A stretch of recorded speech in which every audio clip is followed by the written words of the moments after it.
All right, we've got some breaking news right now. We've been monitoring these comments coming from the White House. This is French President Emmanuel Macron and President Biden.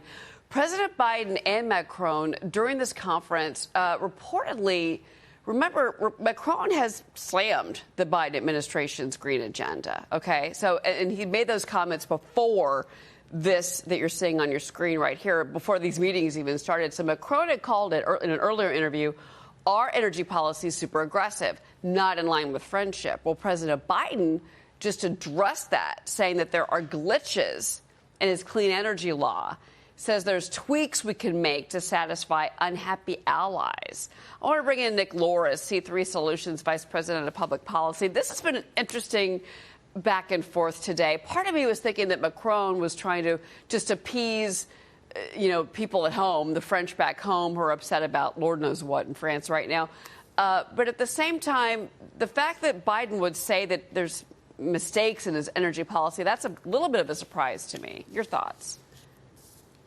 It is so early after its passage, but Macron is actually absolutely right that there are a number of glitches with this policy. And the concern here from the French and our allies is that, this is a lot of protectionism and green protectionism. And so that's not good for consumers, people, or the planet. If we are trying to lower the cost of clean energy technologies, we don't want to cut off market supplies. We want to open them up. And the Inflation Reduction Act does a lot to restrict consumer choice. And so that's not going to help consumers. That's not going to lower the cost of things like electric vehicles and clean energy that the administration purports to support. OK, fair enough. But it's better than buying solar panels from China. And I somewhat have to say, I mean, he's talking about, let's have green energy manufactured in this country. Man, that is American jobs.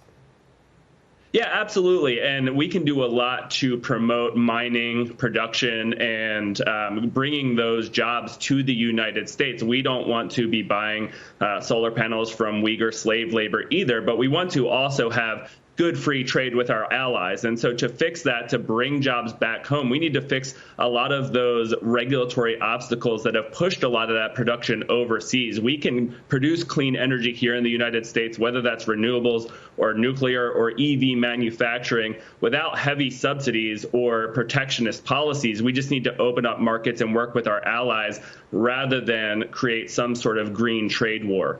How long before the worker that was laid off from Keystone XL pipeline is going to get a solar job? Yeah, and that's a big part of the problem, too, is with oil and gas, we're going to need that well into the future. We can produce that more cleanly here at home than other places around the world. And the more we restrict access to those resources, not only does that cost American jobs, it raises energy prices for American families and businesses, but it doesn't help the planet. And so trying to think that we can just shift those jobs, that's not how economics works, and that's not how the labor market works. Great point, Nick. That's very, very true. Thank you for being here on this breaking news. We appreciate it.